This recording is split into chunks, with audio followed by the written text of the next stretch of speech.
पश्चिमी यूपी की राजनीति में अगर किसी शहरी विधानसभा सीट की सबसे ज्यादा चर्चा होती है तो वो है मेरठ शहर विधानसभा। सबसे ज्यादा चर्चित सीट क्रांतिधारा मेरठ की। यह सीट सिर्फ राजनीति नहीं बल्कि ऐतिहासिक, सामाजिक और सांप्रदायिक दृष्टि से भी काफी अहम मानी जाती है।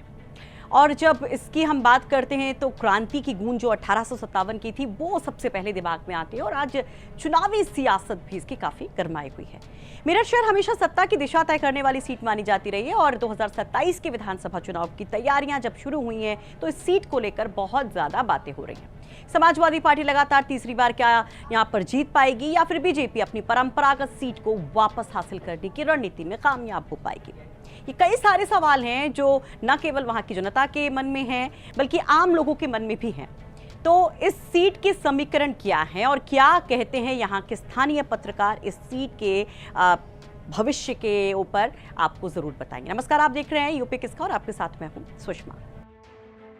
तो मेरठ शहर सीट एक हाई प्रोफाइल सीट मानी जाती है। ये सिर्फ एक विधानसभा क्षेत्र नहीं बल्कि प्रदेश की बदलती राजनीति की हवा का संकेत देने वाली सीट मानी जाती है। ये सीट राजनीतिक इतिहास के कई उतार चढ़ाव से गुजरी और काफी दिलचस्प पड़ाव यहाँ पर सियासत के देखने को मिले। लंबे समय तक ये सीट कांग्रेस के मजबूत गढ़ के तौर पर देखी गई। बाद में बीजेपी ने यहाँ पर अपना संगठन मजबूत किया और शहरी वोटर्स के जरिए यहाँ पर एक बड़ी जीत दर्ज की। हालांकि समय समय पर जनता दल, सपा और बाकी दलों ने भी इस सीट पर अपनी छाप छोड़ी। 1977 से 1985 तक कांग्रेस के पास ये सीट रहती है। उसके बाद बीजेपी को ये सीट मिलती है। 1989 में लक्ष्मीकांत वाजपेयी पहली बार विधायक बनते हैं और फिर 1996 में भी वो दोबारा विधायक बनते हैं। कमल खिलता है और उसके बाद का सियासी समीकरण क्या रहता है, चलिए आपको दिखाते हैं। 2002 में भी लक्ष्मीकांत वाजपेयी बीजेपी का कमल खिलाते हैं, यानी कि तीसरी बार विधायक बनते हैं। इसके बाद 2007 का जब विधानसभा चुनाव होता है तो बीजेपी इस सीट से हार जाती है और यूपी यूडीएफ के हाजी याकूब जीतते हैं। 2012 के चुनाव में फिर से लक्ष्मीकांत वाजपेयी यहां पर चौथी बार विधायक बनते हैं। बीजेपी का कमल फिर से खिलता है। उसके बाद बारी आती है 2017 के चुनाव की, जिसमें समाजवादी पार्टी की साइकिल कमल को रौंदती नजर आती है। और 2017 का वो चुनाव जब बीजेपी की सुनामी थी, उसमें एक बड़े नेता बीजेपी के सीट पर हार जाते हैं। लक्ष्मीकांत वाजपेयी रफीक अंसारी से हारते हैं तो बहुत ज्यादा चर्चा होती है। 2022 का चुनाव आता है तो बीजेपी यहां पर अपने कैंडिडेट को बदल देती है। यहां पर लक्ष्मीकांत वाजपेयी का टिकट कटता है। वो नेता जो कभी बीजेपी के प्रदेश अध्यक्ष रहे थे, वो नेता जो काफी तेज तर्रार माने जाते, वो नेता कहा जाता है जिनको कि पश्चिमी उत्तर प्रदेश की धुरी है, उनका टिकट कटता तो चर्चाएं खूब होती हैं। सवाल होता है कि 2022 के नतीजे कैसे आएंगे। नतीजे बीजेपी के अगेंस्ट जाते, फिर से बीजेपी यहां पर हारती है और फिर से साइकिल यहां पर सर पर दौड़ती नजर आती है। रफीक अंसारी जीतते हैं, कमल दत्त शर्मा बीजेपी के उम्मीदवार हार जाते हैं। जीत हार का अंतर करीब 26,000 वोटों का होता है और काफी कुछ लोग इसे बड़ा भी मानते हैं, कुछ लोग कहते हैं कि भाई ये बड़ा नहीं है, इस बार बीजेपी इसको आसानी से पाट सकती है। अगर हमारी सरकार बनती तो जो हमारी ख्वाहिशें थी और जो ज़रूरत थी आवाम की इस शहर को चमन बनाने की, वो अधूरी रह गई, क्योंकि इस सरकार में बहुत भेदभाव हुआ और विकास कार्य नहीं हुआ। जो 2012 की सरकार थी हमारी, जितना माइनॉरिटी के क्षेत्र में और ख़ास तौर से मुसलमानों के क्षेत्र में जितना विकास कार्य ईमानदारी से सभी वर्गों के साथ किया गया था, और जब से हमारी सरकार गई है, जब से वो विकास का पहिया रुक गया। लेकिन जितना भी हमने प्रयास किया, सड़क से लेके विधानसभा तक अपनी आवाज़ उठाने का काम, अपनी आवाज़ बुलंद करने का काम, क्षेत्रीय आवाज़ उठाने का काम मैंने किया और कई हद तक भी उसमें संघर्ष हमने किया और उसमें सफलता भी हमें कुछ मिली। लेकिन अगर सरकार होती तो हमें बड़ी सफलता मिलती। एक हमारा सपना रह गया, हम ये चाहते थे ये ओडियन नाला जो है, मैंने कई बार विधानसभा में उठाया इसको कि मैं चाहता था ये नाला पक्का बने, क्योंकि आज़ादी से पहले बना हुआ है नाला। और आज जाके देख लीजिए क्या हालत है, क्योंकि कितनी बार मेयर रहे हैं यहाँ पर, समाजवादी पार्टी का कभी मेयर नहीं रहा। तो यहाँ पे जो ज़्यादातर सरकार रही है वो बीजेपी की सरकार रही है नगर निगम में। और ये नाला तमाम आबादी चारों तरफ हो गई, बड़ी आबादी हो गई, शहर के बीच में आ गया। उसकी वजह से बहुत सारी समस्याएं हैं इस शहर की। हमारी सरकार बनेगी तो निश्चित रूप से मेरा एक सपना है, मैंने प्रपोजल भी दिया है सरकार को, वो निश्चित रूप से पास भी हो गया है। सारी निधि मेरी, क्योंकि लाइट वाइटों में इधर उधर नहीं दी हमने, सब जमीन पे लगाने का काम किया। जो हमारी निधि थी, जो हमारा प्रयास था, टाउरी क्षेत्र से भी जो मुख्यमंत्री का खाता होता है उससे भी हमें पैसे मिले 2 करोड़ रुपए करीब, वो भी मैंने जनता में लगाने का काम किया सड़कों पर। तो मैं अपने काम से संतुष्ट हूँ, लेकिन बस थोड़ा सा तकलीफ इसलिए रह गई और दर्द महसूस कर रहा हूँ क्योंकि मेरे दर्द के रिश्ते जनता से, मेरे गर्ज के लिए नहीं है। मैं क्योंकि जनता के बीच का आदमी हूँ। और आप देखो जहाँ बैठे हो, यहाँ सब गरीबों की बस्ती है। आज भी मैं 3 बार पार्षद रहा, 2 बार एमएलए रहा, 4 साल मिनिस्टर रहा। जिस मकान में था उसी मकान में आज भी रह रहा हूँ और यहीं में रहूँगा इंशाल्लाह जब तक जिंदा रहूँगा मैं। और मेरी थोड़ा सा तकलीफ ये रह गई, अगर सरकार बनती तो निश्चित रूप से जहाँ पर उपेक्षा हमारे गरीबों की, कमजोरों की, जो सरकारी वंचित रहे हैं, सरकारी ज़रूरतों से, सरकारी फैसिलिटी से जो वंचित रहे हैं, वो वंचित हमारी सरकार बनेगी तो निश्चित उनके सब विकास कार्य होंगे, उनके चेहरे पर मुस्कुराहट होगी, उनके चेहरे पर खुशी होगी, उनके साथ हक और इंसाफ जरूर मिलेगा। जो इस सरकार में नाइंसाफ़ी उनके साथ रोज हो रही है, रोज ना हक उनके साथ जुल्म हो रहा है, इंशाल्लाह वो जुल्म रोकने का काम हमारी सरकार बनेगी, मैं वो करूँगा। तो समाजवादी पार्टी कहती है कि दरअसल जो सरकार के अगेंस्ट लोगों का मूड है उसकी वजह से बीजेपी को फिर से हार का सामना करना पड़ेगा। रफीक अंसारी के समर्थक कहते हैं कि विधायक जी ने ताबड़तोड़ काम किए हैं, इसलिए हैट्रिक उनकी जरूर लगेगी। ये सपा के दावे। बीजेपी का कहना है कि 2 बार से चूक हुई है लेकिन जनता अपनी चूक को संभालेगी। संगठन बीजेपी का मजबूत है, डबल इंजन की सरकार काम कर रही है और इस बार फिर से दमदार वापसी होगी भाजपा की। कि अगर मेरठ शहर से भारतीय जनता पार्टी का विधायक बनेगा तो ये हिंदू मुस्लिम का मुद्दा यहां से समाप्त होगा, क्योंकि जो दूसरे पक्ष हैं उनका कोई अपनी योजना नहीं है, अपना कोई उनका मुद्दा भी नहीं है। वो सिर्फ और सिर्फ संप्रदाय की बात कर कर कि ये भाजपा के हैं या ये डराने की कोशिश करते हैं मुस्लिम समाज को। तो मैं उन लोगों से भी ये निवेदन करता हूं कि एक बार वो भारतीय जनता पार्टी पर विश्वास करके इस शहर में देखेंगे तो उनको भी विकास की गंगा इस शहर के अंदर नजर आएगी। ये सवाल जो है ये मेरा कम है, ये मेरठ शहर की जनता के लिए और अच्छा होगा अगर आप पूछ लेंगे कि उन्होंने क्या किया है।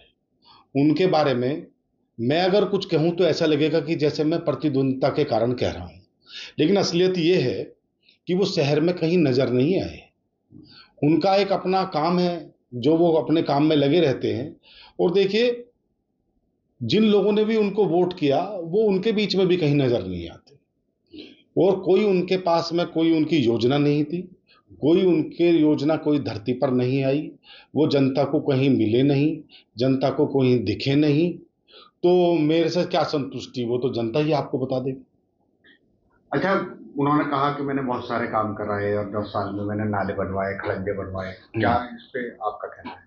देखिए, ऐसा है, कहने को तो कोई कुछ भी कह सकता है, लेकिन जो असलियत है वो जनता के बीच में है।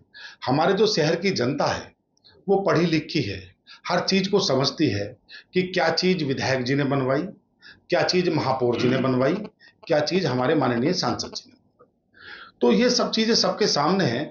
अब किसी की बात को कहकर कि किसी की योजना को मैं घुसने लगूं, उसका कोई लाभ नहीं मिलने वाला मुझे। आप सत्ता से हैं, आप सत्ता पक्ष से हैं, क्या क्या काम कराया आपने मेरठ के? देखिए, मैं सेकंड नंबर का यहाँ पर रहा, 80,330 वोट मुझे हमारी मेरठ की माननीय जनता ने दी। तो उसके अगले दिन से ही, बल्कि उसी दिन से ही मैं जनता के सेवा के रूप में यहाँ पर कार्य कर रहा हूँ। तो भाई ये तो रहे अब तक के इतिहास, जो चुनावी क्या कहते हैं उसके बारे में। लेकिन जब हम किसी सीट विशेष की बात करते हैं तो उस सीट विशेष के साथ कई सारे समीकरण जुड़े होते हैं, जिसमें जातीय समीकरण भी है। और उत्तर प्रदेश की सियासत में किसी भी सीट का जातीय समीकरण उस सीट के नतीजों को प्रभावित करने वाला हमेशा से माना जाता है। तो जब मेरठ शहर सीट की बात करते हैं तो ये सीट मुस्लिम बाहुल्य सीट है, यानी एक बड़ा मतदाता मुसलमान है और इसलिए रफीक अंसारी के लिए काफी ये स्ट्रॉन्ग पॉइंट रहा लास्ट 2 इलेक्शंस में। इसके अलावा जब हम बात करते हैं तो बीजेपी का वोटर भी काफ़ी यहाँ पर बड़ी संख्या में नजर आता है, जिसमें ब्राह्मण है, वैश्य है, इसके अलावा क्षत्रिय वोटर्स भी हैं। तो चलिए आपको जातीय समीकरण दिखाते हैं कि किस लिहाज से जातीय समीकरण मेरठ शहर सीट पर दिखाई देते हैं और किसके फेवर में जाते दिखाई देते हैं। देखिए, जब सामाजिक समीकरणों की बात करते हैं, जातीय समीकरणों की बात करते हैं, तो यहाँ पर मुस्लिम मतदाता करीब 35 से 40% बताए जाते हैं। वैश्य वोटर जो कि बीजेपी का वोटर माना जाता है वो 15 से 18%, ब्राह्मण वोटर करीब 8 से 10%, पंजाबी खत्री यहाँ पर करीब 8 से 10% और दलित वोटर करीब 10 से 12% बताए जाते हैं, जबकि अदर ओबीसी जो वोटर है वो 12 से 15% बताया जाता है। जाट वोटर्स भी यहाँ पर काफी प्रभाव रखते हैं, 5 से 7% जाट वोटर्स की संख्या बताई जाती है। जातीय समीकरण देख लिया हमने, पिछले चुनाव के नतीजे देख लिए और तमाम दलों के दावे भी सुन लिए। सवाल ये कि क्या ये वाकई में जमीन पर दिखाई दे रहा है? स्थानीय मुद्दे हावी हैं या नहीं हैं, या धर्म के नाम पर ध्रुवीकरण की कोई एक पिच तैयार की जा रही, जैसा कि हमने आपको बताया कि मुस्लिम बाहुल्य सीट है और 2 बार से लगातार यहाँ पर समाजवादी पार्टी के मुस्लिम नेता जीत रहे हैं, या फिर कुछ और मुद्दे जातीय समीकरण के अलावा भी क्या भारी पड़ सकते हैं? जनता का मूड कैसा देखने को मिल रहा है, उसे समझने के लिए हमने बात की यहाँ के स्थानीय पत्रकारों से। सुनिए वो क्या कहते हैं। मेरठ शहर एक ऐसी सीट बन गई है जिसको भारतीय जनता पार्टी चाह कर भी जीत नहीं पा रही। लेकिन एक मजे की बात है इस सीट में, इसके जो भाग्य विधाता होंगे वो समाजवादी पार्टी या भारतीय जनता पार्टी अकेले नहीं होंगे। यह भाग्य विधाता बनेगी बहुजन समाज पार्टी या AIMM या आज़ाद समाज पार्टी। उनके किस तरह के कैंडिडेट आते हैं, किसको वो उम्मीदवार बनाते हैं, क्या रणनीति रहती है, इस पर यह चुनाव बहुत निर्भर करेगा। और एक मजे की बात, दुनिया भर में SIR का शोर मचा हुआ है, पर यहाँ पर भारतीय जनता पार्टी को शायद वो SIR नुकसान न दे दे।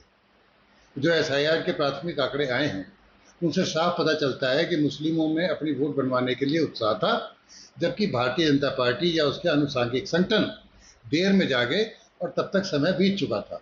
उसका भी नुकसान भारतीय जनता पार्टी को झेलना पड़ सकता है। उनमें अंदरूनी लड़ाई चल रही है कि किस ब्राह्मण चेहरे को वोट दी दोबारा से उम्मीदवार बनाया जाए। लेकिन स्थिति ये है कि वोट जस के तस हैं, मान लेते हैं, तो बहुजन समाज पार्टी, असदुद्दीन ओवैसी की पार्टी AIMM और एक नया चेहरा जो इस समय पश्चिमी यूपी की राजनीति में धमाल मचा रहा है वो है आज़ाद समाज पार्टी, यानी चंद्रशेखर रावण। क्या उसका किसी से गठबंधन होता है या नहीं होता है, या वो अपना अलग उम्मीदवार उतारेंगे? अगर वो अलग उम्मीदवार उतारेंगे तो इससे बहुत सारे वोटों का बंटवारा होगा, जिसमें हरिजन वोटर भी जा सकते हैं, जाटा वोट भी जा सकते हैं और कुछ मुस्लिम वोट भी जा सकते हैं। तब परिस्थितियां ये तय करेंगी कि कौन जीत की तरफ बढ़ रहा है। मतलब कहने का ये है कि जो वोट हैं अगर हम मान लेते हैं कि वहीं के वहीं हैं, तो भारतीय जनता पार्टी भी वहीं खड़ी है, समाजवादी पार्टी भी वहीं खड़ी है। अब ओवैसी की पार्टी, बहुजन समाज पार्टी और चंद्रशेखर रावण क्या दाव खेलेंगे, गठबंधन होंगे नहीं होंगे, इस पर डिपेंड करेगा कि मेरठ शहर की सीट किसकी झोली में जाती है। पलड़ा किसका भारी लग रहा है? देखिए, आज की अगर आप बात करेंगे तो समाजवादी पार्टी को शहर सीट पर एज है, वो बढ़त लिए हुए है। अगर बाय द वे कोई ऐसे चेहरे, मजबूत चेहरे ना आ जाए सामने, तो आमतौर पे, और जो विधायक है रफ़ीक अंसारी, वो बहुत आक्रामक नहीं है, लेकिन अपनी बिरादरी में अपने वोटरों पर उनकी अच्छी पकड़ है, उनकी छवि भी अच्छी है, बेदाग छवि है, उन पर कोई दाग अभी तक नहीं लगा। ये एक वाहिद ऐसी सीट है मेरठ की जिसपे कहीं ना कहीं मुस्लिम कैंडिडेट को सफलता मिलती हुई दिखती है और सफलता मिल रही है, क्योंकि जब आंकड़े देखे जाते हैं अभी SIR के बाद भी है, इससे पहले 2 चुनाव में, तो जब हम जो आज चुनाव होता है जातिवाद के आधार पर, सांप्रदायिकता के आधार पर या वर्ग के आधार पर, तो यहाँ मुस्लिम का वोट परसेंटेज, मुस्लिम जो है उनका वोट बाकी से ज़्यादा मिलता है, 48-52 के आसपास रेशो रहता है, थोड़ा बहुत ऊपर नीचे। इसलिए एक बड़ा बेनिफिट ये रहता है मुसलमान कैंडिडेट को, क्योंकि जो हालात यूपी के हैं और जिस तरह की तमाम चीज़ें चल रही हैं, और वो आखिर में आगे ये होता है कि मुसलमान को आप उसे डर कह लीजिए या आप अंदर कोई ऐसी इनसिक्योरिटी वो महसूस कर रहा हो कि वो समझता है कि बीजेपी कहीं ना कहीं वो तुम्हारे पक्ष में काम नहीं करती है, खिलाफ भी अगर नहीं कह सकते तो पक्ष में काम नहीं करती है। तो इसलिए उनकी वरीयता ये हो जाती है, प्रायोरिटी हो जाती है कि कहीं आप गैर बीजेपी दल को जो है आगे आ जाए, और उसमें उनकी पहली पसंद अभी तक जो चुनाव में रही है वो समाजवादी पार्टी बनती रही है। तो जो आने वाला चुनाव, ये बात तो थी दिगर अब तक की, जो आने वाला चुनाव है, मेरठ सदर सीट की स्थिति अभी भी बहुत ज़्यादा बदलती हुई यूँ दिखाई नहीं दे रही है कि सिचुएशन वही रहेगी उसी तरह की। कैंडिडेट चेंज हो जाए वो एक अलग बात हो गई, उसकी भी शायद उम्मीद, क्योंकि जो सिटिंग विधायक हैं उनकी शायद ना कटे, वो अलग बात है कि हाईकमान क्या करेगा, उनको हम कोई दावा नहीं कर सकते। लेकिन अगर मुस्लिम कैंडिडेट और ज़्यादा आते हैं, जैसे अभी AIMIM वगैरह के अपनी पूरी पुरजोर चुनाव में वो मेहनत करते हैं, वो चाहे उन्होंने बीजेपी, आज़ाद समाज पार्टी जो सिर्फ आधार ही उनका मुस्लिम या दलितों का यूथ है और उधर मुस्लिम का एक वर्ग है वो है, तो जो जितना डेंट भी ये छोटे दल जो है, अभी तो छोटा ही कहा जाएगा इनको, जितना भी ये मुस्लिमों में लगाएंगे जिस भी सीट पे सदर समेत, मेरठ सदर समेत, वहीं जो है नुकसान वो सदर को गैर बीजेपी दलों को होगा और उसका फायदा भाजपा को होता नजर आएगा। तो सदर सीट की स्थिति यहाँ कुल मिलाकर जो बैलेंसिंग स्थिति में है वो यही है कि मुसलमान कितना एकजुट रहता है, पहले की तरह 2 चुनावों की तरह अगर एकजुट रहता है तो गैर बीजेपी कैंडिडेट जो खासकर समाजवादी पार्टी या कांग्रेस गठबंधन जिसे माना जा रहा है उसका अगर आता है और वो रफीक होते हैं या कोई दूसरा होता है तो वो ज़्यादा फायदेमंद होगा। इसमें भी 2 बातें होंगी कि अगर रफीक आते हैं तो जिसे एक एंटी इनकम्बेंसी कहा जाती है सरकार की, वो क्योंकि 2 बार से रहे हैं और कई बार इनके पास कुछ जनता ने, कुछ आम आदमी ने हर कोई संतुष्ट नहीं होता है, कोई नाराज नीतियों से होता है, कुछ काम से होता है, कोई व्यक्तिगत होता है, तो हो सकता है कि बहुत सारे लोगों की नाराजगी भी बज़ाहिर है कि होनी ही होगी और हुई होगी, बढ़ी होगी 2 चुनाव में। तो ये भी हो सकता है कि इन्हें कोई नुकसान तीसरी बार आने में हो जाए। लेकिन अगर कोई नया कैंडिडेट आ जाता है तो शायद ये सब चीज़ें जो हैं वो ना हो। तो देखिए, क्रांति की धरा मेरठ की ये सीट क्या फिर से एक बड़ी सियासी क्रांति लेकर आएगी? इसको लेकर अलग अलग बातें कही जा रही है, लेकिन ये जरूर कहा जा रहा है कि बीजेपी की सबसे बड़ी उम्मीद है उसका शहरी वोटर, और उसी के सहारे कमबैक की कोशिश बीजेपी कर रही है। लेकिन यहाँ पर लक्ष्मीकांत वाजपेयी की किस तरह से प्रेजेंस होती है इन चुनाव में, वो भी बहुत कुछ समीकरणों को प्रभावित करने वाला होगा, और इसके साथ उम्मीदवार कौन है वो बहुत सारी चीजें तय करेगा, जो राजनीतिक विश्लेषक भी इशारा करते दिखाई देते हैं। वैसे आप क्या कहेंगे मेरठ शहर की सीट को लेकर? आपके हिसाब से किसका पलड़ा भारी है इस क्रांति धरा की सबसे खास सीट पर? कमेंट बॉक्स में अपनी राय जरूर रखिए। ये रिपोर्ट तैयार करने में हमारी मदद की है मेरठ से हमारे सहयोगी उस्मान चौधरी ने।